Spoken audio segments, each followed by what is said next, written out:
fakkaattii wanjaal magarsaa waayillan jaal marroo bagarra dhufeessan bagalcha roorroo.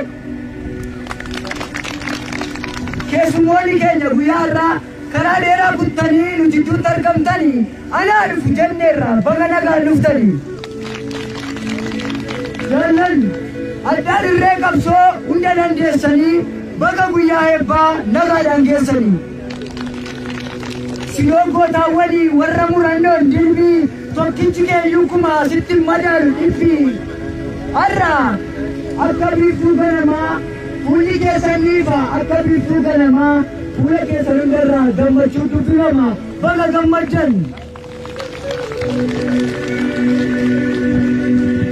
Jooraa koo dur utuu warri Salamoon dhufanii nutti hin darbatiin dhagaa mataa nuun dhukkubu ni qabna turre nagaa. Utuu siyaasaa bashaan hin machaa'in sabni qeen keenya qabbana hin jiru ture damni. Kutaaf lagaan nu hiranii otoo nutti hin godhin tolcha wal dhageenyee wal jala yaana walitti nadhoofne akka ibichaa. Golgaa amantii jalaan siyaasa kiyyeessanii qe'ee Oromoo honsuuf weerara gaggeessanii. Shiras nutti shiranii godoo keenyas diiganii maatii jaalala qabu gargar hin balleessanii maatii jaalala qabu gargar hin balleessanii.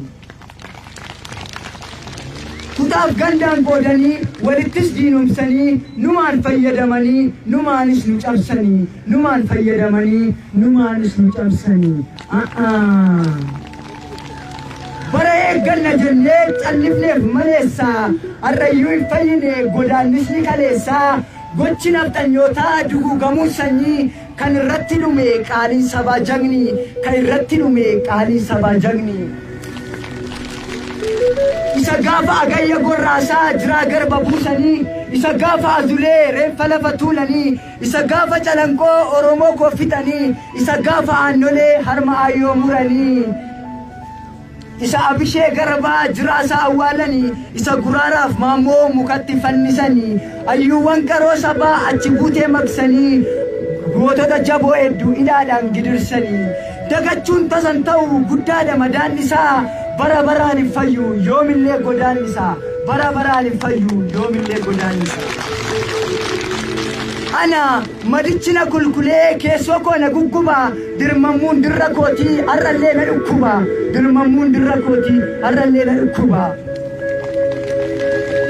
Nuti Oromoon hortee warra kuush ba'aa madda burqaaf madda nagaadha hin sobdee jettu taanaan sirni gadaa ragaadha hin sobdee jettu taanaan sirni gadaa ragaadha.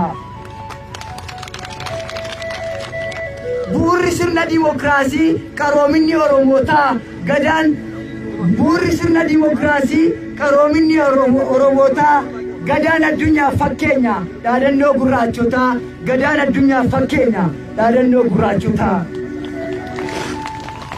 Oromoon sirna gadaa kalaqee ittiinis wal gaggeessee abbaa duulaa muuddatee daangaa isaas tiskee weerartuutti luulte ofirraa iyyuu buksee jaarraa sadii oliif biyya isaa bulche jaarraa sadii oliif biyya isaa bulche.